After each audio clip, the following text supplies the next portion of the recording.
नमस्कार भाइयों, कैसे हैं आप लोग।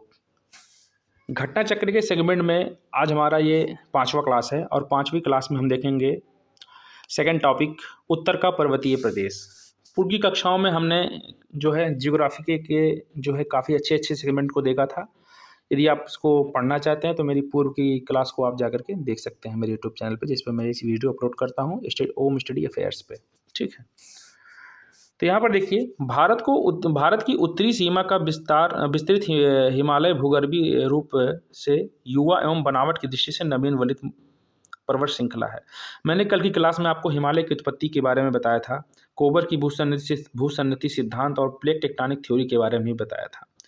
ये सब आपको तभी समझ में आएगा जब पूर्व कक्षाएं आप देखेंगे। ठीक है, तो भारत को एक नवीन वलित वलित का मतलब होता है मोड़दार पर्वत भी कहते हैं। ठीक है, ये पर्वत श्रृंखलाएं पश्चिम से पूर्व दिशा में सिंधु से लेकर ब्रह्मपुत्र तक फैली हुई हैं। ठीक है, ये हमारा भारत देश है। ठीक है, ये आपका सिंधु है, इधर आपका ब्रह्मपुत्र है। अब आपको पश्चिम इधर है और पूर्व इधर है, तो ऐसे ही फैली हुई है। ठीक है,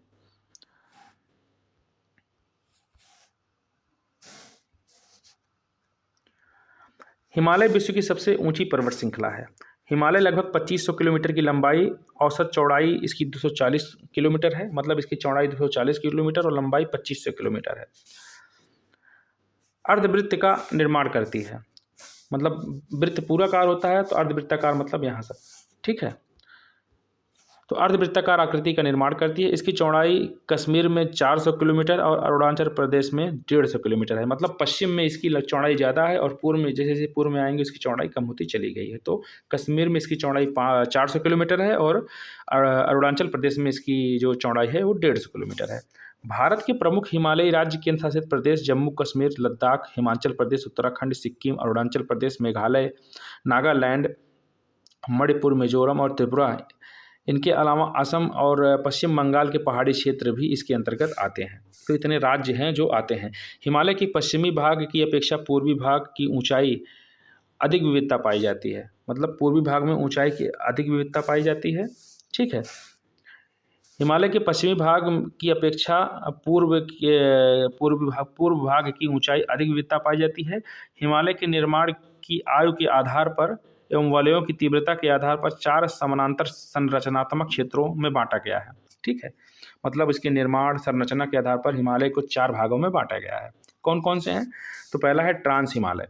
ठीक है, इसे हम तिब्बत के क्षेत्र में इस हिमालय को ट्रांस हिमालय कहते हैं। दूसरा होता है बृहद हिमालय, तीसरा होता है लघु हिमालय, चौथा होता है वाह हिमालय या उप हिमालय, इसे हम शिवालिक श्रेणी के नाम से भी जानते हैं। ठीक है, हिमालय का उपर्युक्त अनुदैर्ध्य या लॉन्गिट्यूडनल विभाजन उत्तर से दक्षिण के क्रम में है। ठीक है, ट्रांस हिमालय का अंतिम रूप से उत्थान क्रेटेशियस या टर्शियरी काल में हुआ था। ये जियोलॉजिकल टाइम स्केल में जब आपको जो महाकल्प कल्प के बारे में बताएंगे वहाँ पर तो आपको क्लियर हो जाएगा। फिलहाल अभी मैं आपको घटना चक्र पढ़ा रहा हूँ, तो इतना यानी क्रेटेशियस के टर्शियरी काल में हिमालय का अंतिम स्वरूप उत्थानित हुआ था। ठीक है, इस प्रकार यह हिमालय की सबसे प्राचीन श्रेणी है। हिमालय की अन्य श्रेणियों का उत्थान टर्शियरी काल के विभिन्न युगों में हुआ है, जिसमें बृहद हिमालय या महान हिमालय हिमालय की दूसरी प्राचीन श्रेणी है, जिसका निर्माण ओलिगोसिन युग में या ओलिगोसिन जिसको कहते हैं 25 से 40 मिलियन वर्ष पूर्व हुआ था। इसके पश्चात लघु हिमालय बना, जो कि मध्य मायोसीन युग में हुआ था 14 मिलियन वर्ष पूर्व। उसके बाद शिवालिक श्रेणी बना, जिसे हम प्लायोसीन युग में इसका निर्माण मान सकते हैं। तो सबसे पुराना जो हिमालय की उत्पत्ति हुआ है ट्रांस हिमालय, जो क्रिटेशियस युग में हुआ है या टर्शियरी युग में हुआ है। बृहद हिमालय ओलिगो युग में हुआ है। लघु हिमालय मायोसीन युग में हुआ है और शिवालिक हिमालय प्लायोसीन युग में हुआ है। ठीक है, तो ये टाइम जियोलॉजिकल टाइम स्केल है, वहाँ उस हिसाब से ये बता रहे हैं। ठीक है, हिमालय के उत्तरी भाग में स्थित श्रृंखला को महान या आंतरिक हिमालय या हिमाद्री कहते हैं। यह सबसे अधिक सतत श्रृंखला है, जिसमें लगभग 6000 मीटर की औसत ऊंचाई वाले सर्वाधिक ऊंचे शिखर पाए जाते हैं। तो मैं आपको थोड़ा यहाँ बता देना चाहता हूँ, इसको मैं जूम करके दिखा रहा हूँ यहाँ पे। ये देखिए, ये आपका ये देशांतर रेखाएं हैं, ये अक्षांश रेखाएं हैं। ठीक है, ये आपका भारत देश है। ये पामीर का पर्वत गांठ है, ऊपर देख रहे हैं पामीर का पर्वत गांठ है। इसका एक गांठ जो है पर्वत श्रृंखला के रूप में हिंदू कुश माउंटेन के रूप में चला गया है पश्चिम की तरफ, और दूसरा पूर्व की तरफ चला गया है जिसे हम कुल्लू पर्वत श्रेणी कहते हैं। उसके बाद जब आप भारत में आएंगे तो भारत में ये देखिए पीओके वाले रीजन में एक काराकोरम श्रेणी है। तो ये पूरा का पूरा ऊपर वाला ट्रांस हिमालय वाला रीजन होता है। ट्रांस हिमालय के 3 पार्ट होते हैं, काराकोरम, लद्दाख और जास्कर। तो ट्रांस हिमालय में काराकोरम श्रेणी है, उसके बाद लद्दाख श्रेणी है, उसके बाद नीचे उसके जास्कर श्रेणी है। तो ये आपका ट्रांस हिमालय है, इसमें काराकोरम, लद्दाख और जास्कर है। उसके बाद यहाँ बृहद हिमालय है, उसके बाद आपका लघु हिमालय है, ठीक है, कटाफटा है, उसके बाद शिवालिक श्रेणी है। और यहाँ पर ये सकरा होता हुआ चला गया है। इधर ये ज़्यादा चौड़ा हुआ है और इधर ये कम चौड़ा हुआ है, ठीक है। तो इधर ये चौड़ाई कम हो गई, इधर चौड़ाई ज़्यादा होगी। चौड़ाई कम होगी तो लंबाई इधर ज़्यादा होगी, इधर पर्वतों की लंबाई कम होगी, ठीक है। तो ये रहा। और उसके बाद आपको यहाँ पता होगा कि कैलाश पर्वत श्रृंखला है, ये मानसरोवर है, शिवालिक श्रेणी है। पीर पंजाल श्रेणी किसका है? तो पीर पंजाल श्रेणी मध्य हिमालय का है, ठीक है। ये एवरेस्ट, कंचनजंगा और ये सब किसका पार्ट है? तो बृहद हिमालय का पार्ट है, ठीक है। अभी आगे हम इस चीज़ को देख लेंगे। फिलहाल आप इतना जानते रहिए कि ये हिमालय के कुछ क्षेत्र हैं जो कि मैपिंग में दिखाए गए हैं। उसके बाद यहाँ पर देखिए, एक सेकेंड,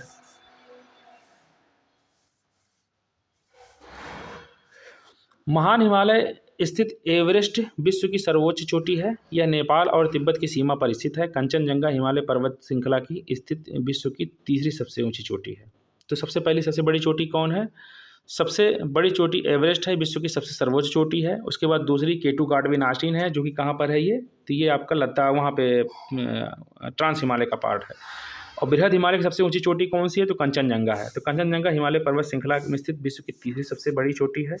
यह पूर्व में तीस्ता नदी और पश्चिम में तामूर नदी के बीच स्थित है। तो तीस्ता और तामूर नदी के बीच में कौन सा स्थित है? कंचनजंगा स्थित है, ठीक है।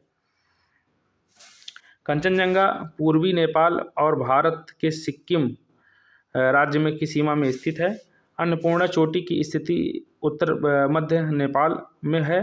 धौलागिरी चोटी भी नेपाल के मध्य में स्थित है, ठीक है। महान हिमालय के वलय की प्रकृति असममित है, मतलब कि वो समान एक प्रकार के नहीं है, ऊपर खाबर ऊपर नीचे है, आप इसको कह सकते हैं। हिमालय के इस भाग का क्रोट ग्रेनाइट का बना हुआ है। तो 2 प्रकार की चट्टानें होती हैं, एक ग्रेनाइट होता है, एक बेसाल्टिक होता है। तो हिमालय के इस भाग का क्रोट जो है वो ग्रेनाइट के चट्टानों से बना हुआ है, ठीक है। यह श्रृंखला हमेशा बर्फ से ढकी होती है। और ग्रेनाइट और बेसाल्ट कौन सी चट्टानें हैं? तो अग्नि चट्टानें, इसको भी आप जानते रहिएगा। तो यह श्रृंखला हमेशा बर्फ से ढकी रहती है, ठीक है। इसमें बहुत सी हिम नदियों का प्रवाह होता रहता है, इसलिए हिमालय से निकलने वाली नदियाँ सतत वहानी हैं, मतलब वर्ष वहानी हैं, वर्ष भर ये बहती रहती हैं, ठीक है। महान हिमालय के दक्षिण में स्थित श्रृंखलाओं को लघु हिमालय या मध्य हिमालय कहा जाता है। इसका निर्माण मुख्यतः अत्यधिक संपीड़ित का मतलब होता है दबाव तथा परिवर्तित शैलों से हुआ है, मतलब जो शैल दबाव के कारण हुए हैं उसी से इसकी उत्पत्ति हुई है, ठीक है। जिनकी ऊंचाई 3700 मीटर से 4500 मीटर के आसपास है तथा इनकी चौड़ाई 60 से 80 किलोमीटर के आसपास है, ठीक है। तो 60 से 80 किलोमीटर की इसकी जो है चौड़ाई है और लंबाई इसकी कितनी है? 3700 मीटर की। बृहद हिमालय की कितनी है? तो लगभग 6000 क्रॉस कर जाता है, 6000 मीटर ऊपर है। तो मध्य हिमालय में पीर पंजाल श्रृंखला सबसे लंबी श्रृंखला है। उसके बाद धौलाधार और महाभारत श्रृंखलाएँ भी महत्वपूर्ण श्रृंखला हैं। मध्य हिमालय का पार्ट है, इसको जानते रहिए। और इसी श्रृंखला में कश्मीर घाटी भी है कश्मीर घाटी का हिमाचल में कांगड़ा और कुल्लू घाटी भी स्थित है, हिमाचल प्रदेश में, ठीक है।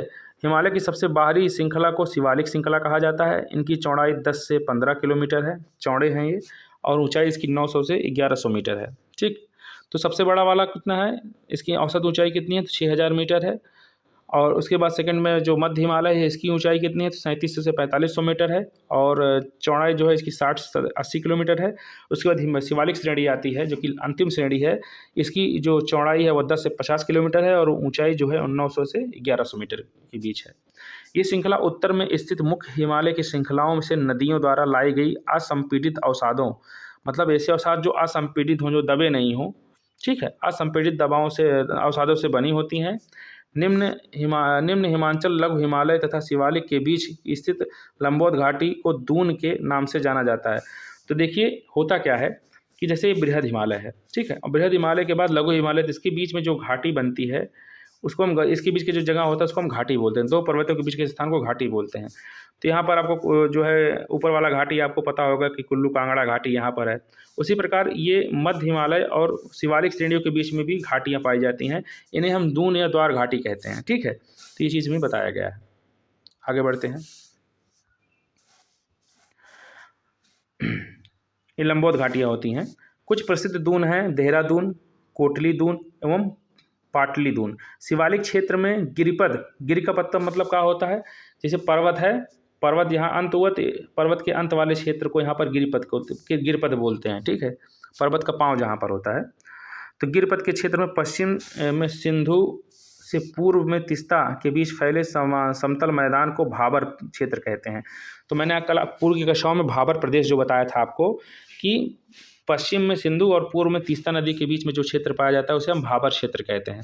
तो थोड़ा मैं आपको यहाँ पर बता देना चाहता हूँ। सपोज डेट ये आपका भारत मान लीजिए, तो सबसे पहला क्या हुआ यहाँ पर आपका हुआ ट्रांस हिमालय। ट्रांस हिमालय में कौन कौन सा है, काराकोरम, लद्दाख और जास्कर है। उसके बाद यहाँ पर बृहद हिमालय है। बृहद हिमालय में क्या होगा, बृहद हिमालय के बाद फिर उसके बाद का शिवालिक श्रेणी आ जाएगा, मध्य हिमालय आ जाएगा। मध्य हिमालय के बाद शिवालिक श्रेणी आ जाएगी, बीच में घाटियाँ होंगी, आपको मैंने बता दिया है। उसके बाद क्या आ जाएगा, अब जहाँ ये पत्थर, चूँकि नदियाँ यहाँ से ग्लेशियर से बह रही हैं तो काट करके अपने साथ बड़े बड़े पत्थर लेके आती हैं। तो जो पत्थर ला के काट के यहाँ पर गिरा देती हैं, ऐसे प्रदेशों को भाबर प्रदेश कहते हैं, जहाँ पर बड़े बड़े हिमखंड पाए जाते हैं और नदियाँ वहाँ जो बहती रहती हैं वो अंदर हो जाती हैं, लुप्त हो जाती हैं और पत्थरों के नीचे से बहती हैं। तो भाबर क्षेत्र आपको पता होगा। भाबर के क्षेत्र के बाद यहाँ पर नीचे आ जाता है मैदानी क्षेत्र। मैदानी क्षेत्र में जो नदियों के नदियों द्वारा जो जलोढ़ काट के लाए जाते हैं, उसमें दो प्रकार के मैदान बनते हैं। एक होता है खादर मैदान, एक होता है बांगर मैदान।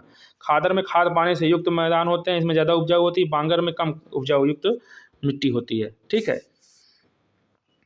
तो यही है। तो यहाँ गिरिपथ क्षेत्र में पश्चिम में पूर्व तीस्ता समतल मैदान भाबर कहा जाता है। समानतः 8 से 16 किलोमीटर चौड़ी हिमालयी नदियों द्वारा अचानक ढाल भंग होने के कारण शिवालिक के अग्र क्षेत्र में कई कंकड़ और बजरी, दिख रही है, कंकड़ और बजरी नुमा जो मैंने आपको बताया था,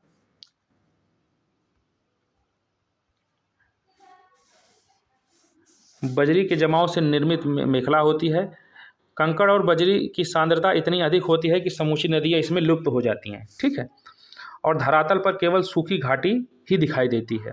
भाबर मैदान की चौड़ाई पूर्व की तरफ कम और पश्चिम की तरफ ज़्यादा अधिक होती है। जिसको भी आप जान लीजिए, भाबर प्रदेश की मैदान की चौड़ाई जो होती है पूर्व में कम और पश्चिम में ज़्यादा होती है। इधर पूर्व होता है, इधर पश्चिम होता है। ठीक है, अधिक हो पाई जाती है। भाबर के दक्षिण में 15 से 30 किलोमीटर चौड़ा दलदली क्षेत्र भी पाया जाता है। देखिए, मैंने दलदली क्षेत्र बताना आपको भूल गया। तो भाबर के बाद अब क्या हो जाएगा, दलदली क्षेत्र पाया जाएगा, क्योंकि मिट्टियों का आकार और छोटा होता चला जाएगा। तो वहाँ दलदली क्षेत्र पाया जाता है, जिसे हम तराई क्षेत्र कहते हैं। ठीक है, महान हिमालय के उत्तर में ट्रांस हिमालय स्थित है और पामीर की गांठ तिब्बत ट्रांस हिमालय में स्थित है। ठीक है, काराकोरम, लद्दाख और जास्कर पर्वत श्रेणियाँ ट्रांस हिमालय का ही भाग हैं। हिंदू धर्म के पवित्र कैलाश पर्वत ट्रांस हिमालय पर्वतमाला के पश्चिम हिस्से में स्थित है। ट्रांस को पश्चिम से पूर्व एक स्थित क्षेत्रों के आधार पर विभाजित किया गया है। इन वर्गीकरणों को नदी घाटियों की सीमाओं के आधार पर किया गया है। उदाहरण के लिए सतलज एवं सिंधु के बीच स्थित हिमालय के भाग को हम क्या कहते हैं, पंजाब हिमालय कहते हैं। सतलज से सिंधु को हम क्या कहते हैं, पंजाब हिमालय कहते हैं। सतलज से सिंधु के बीच में जो होता है वो पंजाब हिमालय के नाम से जाना जाता है। पश्चिम से पूर्व तक क्रमशः इसे कश्मीर तथा हिमाचल हिमालय के नाम से भी जाना जाता है। सतलज से काली की नदियों के बीच के हिमालय को हम कुमाऊं हिमालय कहते हैं। तो सतलज से सिंधु से सतलज, आप इस करिए, सिंधु से सतलज करिए, तो सिंधु से सतलज को हम पंजाब हिमालय कहते हैं। और उसके बाद सतलज से काली को हम क्या कहते हैं, तो कुमाऊं हिमालय कहते हैं। और काली से तीस्ता को हम क्या कहते हैं, तो नेपाल हिमालय कहते हैं। तो सतलज से सिंधु से सतलज को हम क्या कहते हैं, पंजाब हिमालय। और सतलज से काली के बीच को क्या कहते हैं, हम कुमाऊं हिमालय। और काली से और तीस्ता के बीच के हिमालय को हम क्या कहते हैं, तो हम कहते हैं उसको नेपाल हिमालय। ठीक है, तीस्ता एवं दिहांग नदियों के बीच स्थित हिमालय को हम असम हिमालय कहते हैं। तो तीस्ता से और दिहांग के बीच के हिमालय को हम क्या कहते हैं, नदियों के हिमालय के बीच को क्या कहते हैं हम, तो हम इसे असम हिमालय कहते हैं। तीस्ता और दिहांग।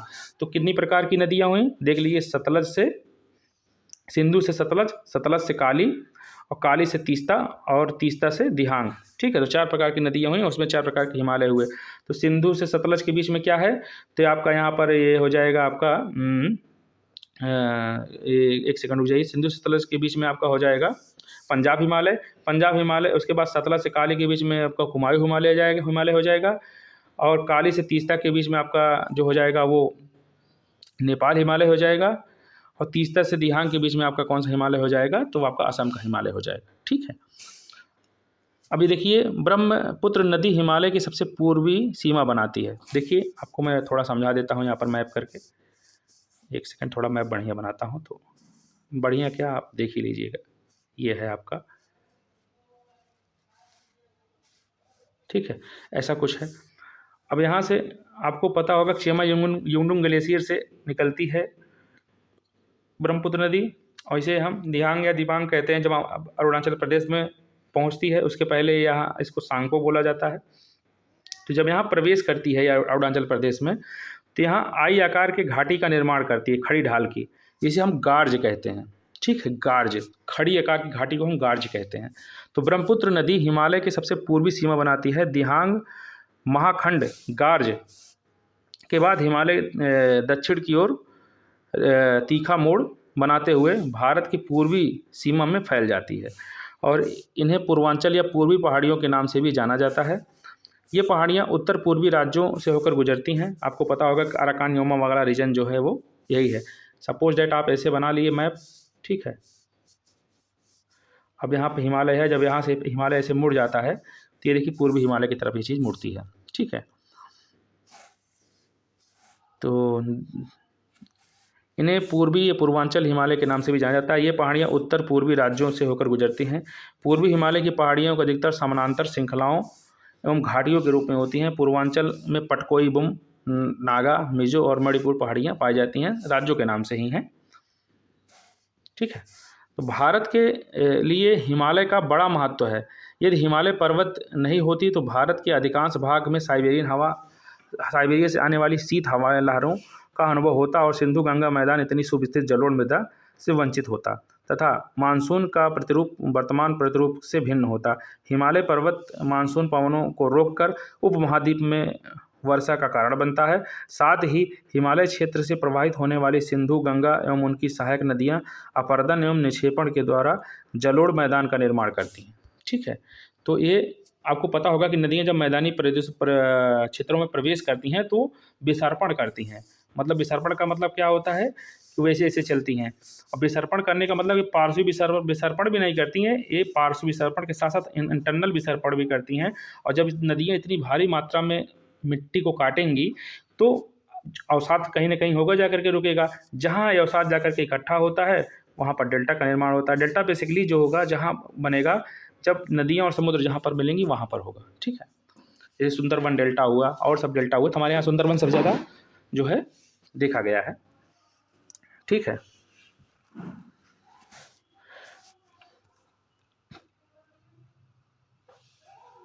यहाँ हिमालय पर्वत मानसून पवनों को रोककर उपमहाद्वीप में वर्षा का कारण बनता है। देखिए, हम एक क्वेश्चन कहा जाता है कि एक क्वेश्चन पूछा गया था, PPCS में पूछा गया था कि क्या कारण है कि कर्क रेखा भारत में जलवायु विभाजन का कार्य नहीं बंद करती है, टिप्पणी कीजिए।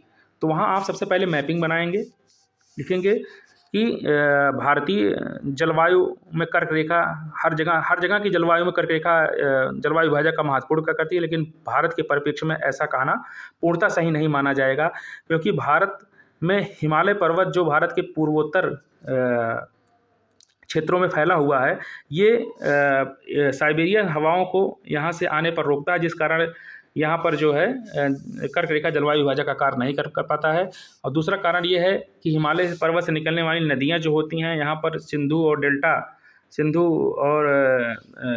ब्रह्मपुत्र का बहुत बड़ा जलोढ़ मृदा बनाती हैं, जिस कारण यहाँ पर जलवायु विभाजक का कार्य ये नहीं कर पाती। इस तरीके आप बता सकते हैं। मैं आपको जब वहाँ का आंसर राइटिंग करवाऊंगा तो आपको बेहतर तरीके से समझ में आएगा।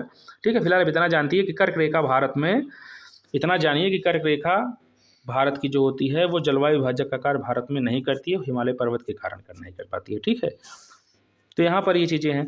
साथ ही हिमालयी क्षेत्र में प्रवाहित होने वाली सिंधु, गंगा और सहायक नदियां अपरदन और निक्षेपण के द्वारा जलोढ़ का मैदान का निर्माण कर देती हैं। तो कई प्रकार से ये जो है हमारे लिए फायदेमंद है यहाँ हिमालय।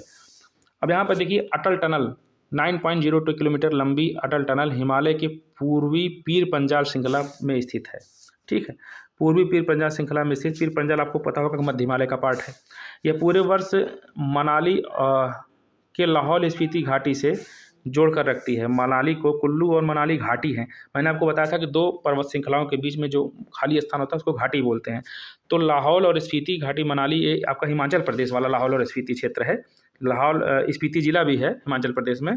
तो कुल्लू और मनाली भी ये भी जो है आपका हिमाचल प्रदेश में है। तो मनाली को लाहौल और स्पीति घाटी से जोड़ करके रखने का काम कौन करता है? तो अटल टनल करता है। 9.02 किलोमीटर है। ठीक है, इसका निर्माण सीमा सड़क संगठन द्वारा किया गया था। BRO इसको बोलते हैं। और यह भारत के लिए एक सामरिक दृष्टि से महत्वपूर्ण है। वर्ष 2000 में तत्कालीन प्रधानमंत्री अटल बिहारी वाजपेयी ने इस टनल की पहुंच सड़क की आधारशिला रखी थी। 3 अक्टूबर 2020 को रोहतांग हिमाचल प्रदेश में प्रधानमंत्री नरेंद्र मोदी ने अटल टनल का उद्घाटन किया था। ठीक है, 3 अक्टूबर 2020 को इसका उद्घाटन हुआ था।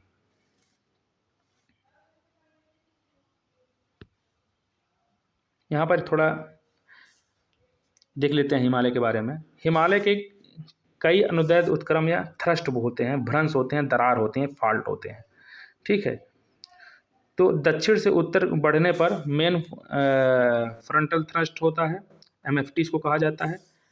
MFT और MBT मेन बाउंड्री थ्रस्ट में मध्य और उप हिमालय शिवालिक का विस्तार है। एवं अब इसको मैं आपको बाद में बताऊंगा चूँकि यहाँ इसमें बढ़िया से दिया नहीं गया है। ठीक है, तो आप प्रश्न की तरफ आ जाइए। निम्न वक्तव्यों पर विचार कीजिए तथा सही उत्तर का चयन नीचे दिए गए कूट के हिसाब से करें। हिमालय से निकलने वाली सभी नदियाँ सतत वाहिनी हैं। सही बात है। हिमालय अपनी वर्षा का अधिकांश दक्षिणी पश्चिमी मानसून से प्राप्त करता है।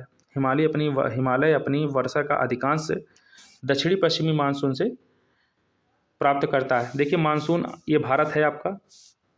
ठीक है, ये आपका उत्तर है, ये आपका दक्षिण है, ये आपका पूर्व है, ये आपका पश्चिम है। और ये वाला बीच का क्या रीजन है? ये आपका हो जाएगा, ये पश्चिम है और ये दक्षिण है, दक्षिण पश्चिम हो जाएगा। तो इधर से बहने वाली जो हवाएं होती हैं, हिमालय का अधिकांश वर्षा जो है यहीं से प्राप्त होता है। तो सही बात है, ये भी सही है, तो दोनों सही हैं।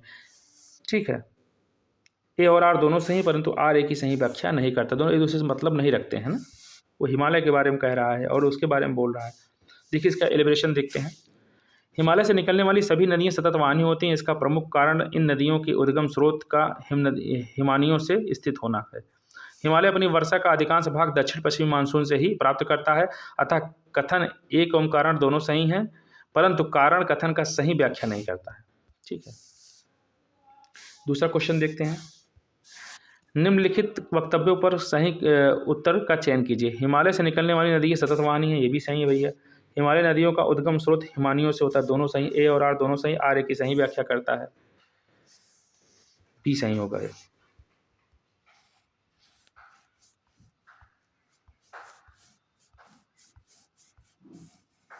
ठीक है, तीसरा क्वेश्चन देखिए। हिमालय की रचना समानांतर वलय श्रेणियों से हुई है, जिसमें से प्राचीनतम श्रेणी है कौन सी है?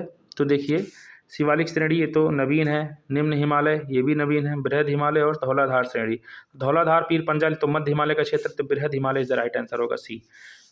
इससे में अगर ट्रांस हिमालय तो ट्रांस हिमालय उत्तर सही होता। IAS 1994 में पूछा गया था। उपरोक्त विकल्पों के अनुसार बृहद हिमालय सबसे प्राचीनतम श्रेणी और ओलिगोशीन युग में 25 से 40 मिलियन वर्ष पूर्व हुआ है। और इससे पहले कौन हुआ? क्रेटेशियस युग में हुआ है। कौन सा? ट्रांस हिमालय हुआ है। इसके पश्चात लघु हिमालय श्रेणी में मायोसीन युद्ध में, उसके बाद प्लायोसीन युद्ध में आपका शिवालिक श्रेणी में हुआ है। आगे बढ़ते हैं। चौथा क्वेश्चन देखिए। यदि हिमालय पर्वत श्रेणियां नहीं होती तो भारत पर सर्वाधिक संभाव्य भौगोलिक प्रभाव क्या होता? तो देश के अधिकांश भाग में साइबेरिया से आने वाली हवाएं शीतलहरों का अनुभव करती हैं। ठीक है, सही है। सिंधु गंगा मैदान इतनी सुविस्तृत जलोढ़ मृदा से वंचित होता, ये भी सही है। मानसून की प्रतिरूप वर्तमान प्रतिरूप से भिन्न होता, ये भी सही है। ठीक है, तो D is the right answer, तीरो हो।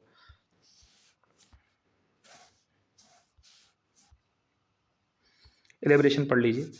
यदि हिमालय पर्वत श्रेणियाँ नहीं होती तो भारत के अधिकांश भाग साइबेरिया से आने वाली शीत लहरों का अनुभव होता। सिंधु गंगा मैदान इतनी सुविस्तृत जलोढ़ मृदा से वंचित रहता तथा मानसून का प्रतिरूप वर्तमान प्रतिरूप से भिन्न होता। हिमालय पर्वत मानसून पवनों को रोककर उपमहाद्वीप में वर्षा का कारण बनता है।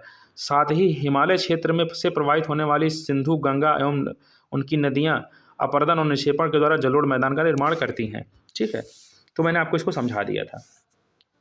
उसके बाद देखिए, उत्तर भारत उत्तर भारत में उप हिमालय क्षेत्र के सहारे फैले समतल मैदान को क्या कहा जाता है। ठीक है, तो इसको हम क्या कहते हैं, उत्तर भारत में उप हिमालय के क्षेत्र में सहारे उप हिमालय के क्षेत्र मतलब एकदम बगल में, तो कौन सा है, भाबर प्रदेश है। ठीक है, यूपी पीसीएस 2007 में पूछा गया था। अब इसमें देखिए, ये तराई रीजन दलदली है, खादर भी मैदान का क्षेत्र है, लेकिन खादर से पहले भाबर आता है। ठीक है, तो ये सही है। दून और द्वार ये जो हैं आपके घाटी वाले क्षेत्र हैं, तो ये तो होगा नहीं। उप हिमालय क्षेत्र या गिरिपद इसको बोला जाता है। क्षेत्र उप हिमालय को गिरिपद ही बोला जाता है। आप नहीं समझ पाएंगे तो जान लीजिए यहाँ पर दिक्कत होगा। उप हिमालय क्षेत्र या गिरिपद क्षेत्र में पश्चिम से पूर्व में तीस्ता के बीच फैले समतल मैदान को भाबर कहा जाता है। समानता या 8 से 16 किलोमीटर चौड़ी हिमालयी नदियों द्वारा अचानक ढाल भंग होने के कारण शिवालिक के गिरिपद क्षेत्र में की गई कंकड़ और बजरी के जमाव से निर्मित मेखला है। हिमालय का पर्वत पदीय क्षेत्र है, तो कौन सा है, शिवालिक श्रेणी। उसके बाद 7वां क्वेश्चन देखिए, शिवालिक पहाड़ी निम्न में से किसका हिस्सा है। अरावली का ना, हिमालय का है। शिवालिक श्रेणी का निर्माण हुआ है तो प्लायोसीन कहीं पर है भैया, पैलियोजोइक या सेनोजोइक युग में। यहाँ पर देखिए शिवालिक का सेनोजोइक या प्लायोसीन, यहाँ पर सेनोजोइक नहीं तो प्लायोसीन आप कह दीजिए। ठीक है, यहाँ पर डी राइट आंसर होगा। शिवालिक का वाह हिमालय निर्माण लगभग 5 से 1.7 मिलियन वर्ष प्लायोसीन अर्थात सेनोजोइक युग में हुआ है। तो सेनोजोइक, मुझे प्लायोसीन याद था, सेनोजोइक भी याद कर लीजिए कि शिवालिक श्रेणी में सेनोजोइक में या प्लायोसीन में हुआ है, दोनों एक ही हैं। शिवालिक श्रेणियों की ऊंचाई कितनी है, तो शिवालिक श्रेणियों की ऊंचाई जो है 900 से 1100 मीटर है। तो इसमें तो 1100 नहीं, तो आप 20 को लगा दीजिए, ज़्यादा ठीक रहेगा। ठीक है, कुमायूं हिमालय निम्नलिखित में से किन नदियों के बीच में स्थित है, तो सतलज और काली कहाँ गया, सी। और सिंधु से सतलज के बीच में क्या है, तो आपका पंजाब हिमालय है। काली से तीस्ता के बीच में क्या है, तो आपका नेपाल हिमालय। तीस्ता से ब्रह्मपुत्र के बीच में तो असम हिमालय है। ठीक है,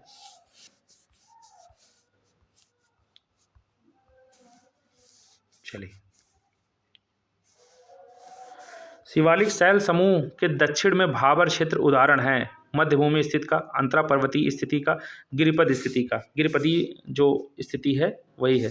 भाबर मैदान शिवालिक के गिरिपद क्षेत्र के पश्चिम से में सिंधु से पूर्व में तीस्ता के बीच में फैला हुआ क्षेत्र है। ये 8 से 16 किलोमीटर चौड़ाई में इस मैदान में कंकड़ और बजरी का जमाव होता है। तो मैंने आपको ऊपर बता दिया था इस चीज़ के बारे में। अब यहाँ 12वां क्वेश्चन देखिए कि जब हिमालय की आप यात्रा करेंगे तो आप निम्नलिखित में से क्या देखेंगे, गहरे गड्ढे, यू घुमाव वाले नदी मार्ग, समानांतर पर्वत श्रेणियाँ। ठीक है, और उसके बाद यहाँ पर हो जाएगा भूस्खलन के लिए उत्तरदायी तीव्र ढाल प्रवणता। तो ये भाई तो चारों कंडीशन है, तो D is the right answer होगा। ठीक है, तो IAS 2012 पे में पूछा गया है। गहरे गड्ढे भी वहाँ पे दिखाई देते हैं, यू आकार के नदी मार्ग भी दिखाई देती हैं, आई आकार के भी नदी मार्ग दिखाई देती हैं, समानांतर पर्वत श्रेणियाँ भी होती हैं। बृहद हिमालय में आप देखेंगे समानांतर है, समान अंतर का मतलब लगभग थोड़ा छोटा बड़ा छोटा बड़ा छोटा बड़ा। और उसके बाद भूस्खलन के लिए उत्तरदायी तीव्र ढाल भी है, बहुत अधिक तीव्र ढाल भी है, सही बात है। तो ABCD is the right answer होगा। ठीक है, इसमें उपरोक्त सभी हिमालय के नवीन पर्वत श्रृंखलाओं के साथ कहे जा सकते हैं। गहरे गड्ढे, यू घुमाव वाले नदियों के मार्ग, और उसके बाद ये समानांतर पर्वत श्रेणियाँ, और भूस्खलन के लिए उत्तरदायी तीव्र ढाल प्रवणता जैसे हिमालय लक्षण हिमालय की सरलता से देखे जा सकते हैं। नवीन मोड़दार पर्वतों जिसे हम वलित पर्वत के नाम से भी जानते हैं, भू आकृति लक्षण के प्रमुख स्थान हैं। ठीक है, ये आपका जो है ऊपर वाला आपका ट्रांस हिमालय है, ये है ट्रांस हिमालय। ये है आपका बृहद हिमालय। देखिए क्या कह रहा है। तो अच्छा, इसमें कह रहा है, एक सेकंड रुक जाइए। नीचे देखिए जम्मू कश्मीर के मानचित्र की जांच कीजिए। ठीक है, 1 2 3 4 पर्वत श्रृंखला कम से कम दिखाई दे रही हैं। ठीक है, तो 1 2 3 4 अंकित पर्वत श्रेणियां क्रमशः हैं लद्दाख, जास्कर, काराकोरम और पीर पंजाल। ठीक है, तो काराकोरम काराकोरम लद्दाख, जास्कर, पीर पंजाल। तो पहला होगा काराकोरम, दूसरा होगा लद्दाख, हाँ, तीसरा होगा जास्कर, चौथा होगा पीर पंजाल। ठीक है, KLGP, काराकोरम लद्दाख जास्कर पीर पंजाल, यही होना चाहिए। काराकोरम लद्दाख जास्कर पीर पंजाल, सी इज द राइट आंसर होगा। ठीक, देखिए सी इसमें आंसर भी बता रहा है। चलिए आगे बढ़ते हैं। 14, लघु हिमालय स्थित है मध्य में, ट्रांस हिमालय और महान हिमालय के बीच में ना, तो इसमें घाटियां हैं। ठीक है, शिवालिक हिमालय और महान हिमालय के बीच में, ये सही है। ठीक,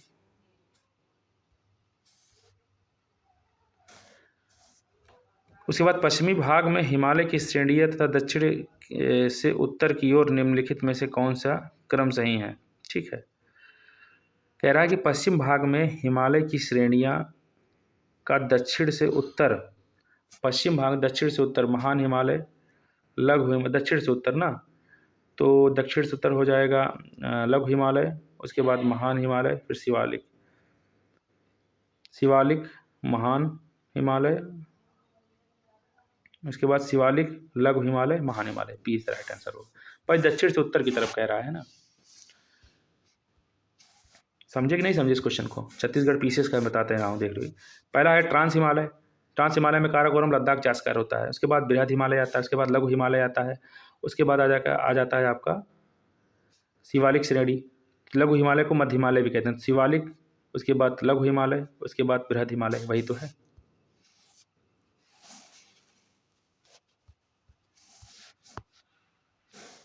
निम्नलिखित में से कौन सबसे नवीन पर्वत श्रेणी है। विंध्य, अरावली, शिवालिक या अन्नामलाई। तो शिवालिक हिमालय का पार्ट है।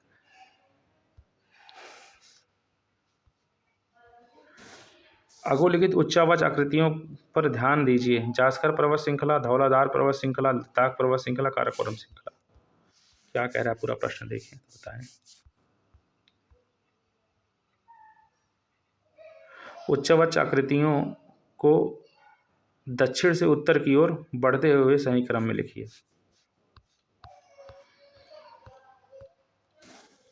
तो जास्कर पर्वत श्रेणी, धौलाधार, देखिए पहला होता है काराकोरम, लद्दाख, जास्कर। ठीक है, उसके बाद बृहद हिमालय, उसके बाद पीर पंजाल, फिर धौलाधार।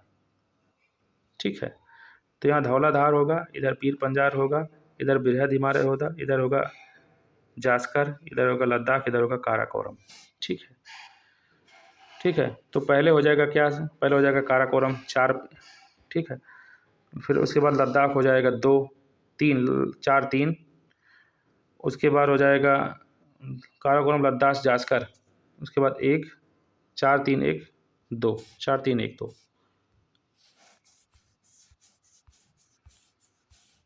4 3 1 2 कहीं पे है, 4 3 1 2। अच्छा, उत्तर से दक्षिण में कहा हुआ है, इसको भी आप देख सकते हैं, दक्षिण से उत्तर की तरफ देख कहा गया है। ठीक है, तो दक्षिण से उत्तर की तरफ देखिए इसमें क्या होगा। ठीक है, तो दक्षिण में सबसे ज़्यादा, सबसे दक्षिण में कौन होगा। सबसे दक्षिण में होगा आपका धौलाधार। ठीक है, सबसे दक्षिण में होगा धौलाधार, उसके बाद आ जाएगा आपका जास्कर 2 1, फिर उसके बाद हो जाएगा लद्दाख 3, उसके बाद 2 1 3 4, 2 1 3 4, 2 1 3 4, ये सही है। ठीक, 18वां क्वेश्चन देखिए, निम्नलिखित में से उत्तर दिशा की ओर के क्रम में वाली पर्वत श्रेणी कौन सी है? लद्दाख पर्वत श्रेणी, जास्कर पर्वत श्रेणी, पीर पंजाल, जास्कर जो है आपका ये आपका ट्रांस हिमालय है, पीर पंजाल पर्वत श्रेणी, लद्दाख पर्वत श्रेणी उत्तर दिशा की ओर सही क्रम है। निम्नलिखित में उत्तर दिशा की ओर के क्रम वाली पर्वत है, मतलब उत्तर से दक्षिण, पीर पंजाल ये भी नहीं है, काराकोरम, लद्दाख, जास्कर, पीर पंजाल, सी इज द राइट आंसर होगा। अगर नीचे से ऊपर जाएंगे तो सबसे नीचे हो जाएगा काराकोरम श्रेणी, उसके बाद एक सेकंड हो जाइए, क्या कह रहा है, उत्तर की ओर मतलब नीचे से ऊपर की तरफ जा रहा है ना कहने के लिए, ये भी समझने वाली वहाँ पर बहुत दिक्कत होती है। ठीक है, तो यहाँ पर देखिए, यहाँ पर पीर पंजाल पर्वत श्रेणी ये आपका जम्मू कश्मीर वाला रीजन है। ठीक है, उसके बाद जास्कर सबसे नीचे वाली है, उसके बाद लद्दाख, फिर काराकोरम, 20 द राइट आंसर होगा, मतलब नीचे से ऊपर की तरफ कहने के लिए कह रहा है। ठीक है वो एक आप बना लेंगे जैसे ना तो वहाँ क्लियर हो जाएगा। 19वां क्वेश्चन देखिए, एक सेकंड,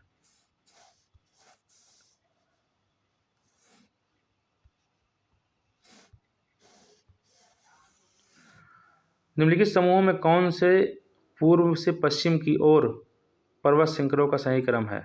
अब यहाँ पर देखिए, पूर्व से पश्चिम की तरफ, पूर्व इस तरफ है और पश्चिम की तरफ जाना है।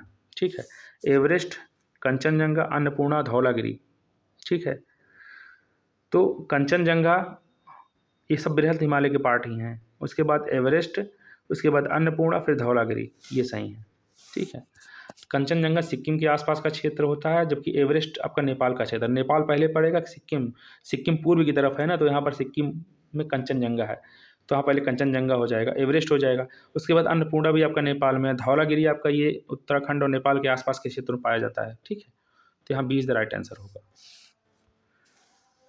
उत्पत्ति की दृष्टि से निम्न पर्वत श्रेणियों में से सबसे नवीनतम कौन सी है? अजंता श्रेणी, पालकोंडा श्रेणी, कैमूर पर्वत श्रेणी या पटकोई श्रेणी?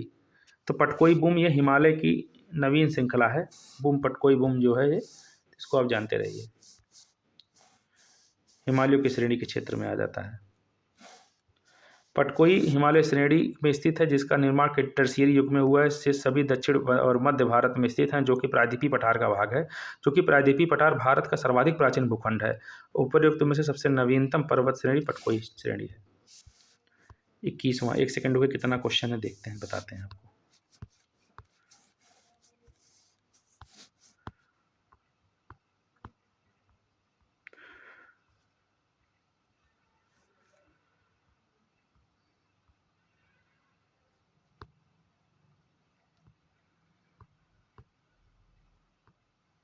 तो आज के लिए इतना ही करते हैं, चूँकि टाइम अभी ज़्यादा है, तो कल हम देखेंगे। ठीक, नमस्कार।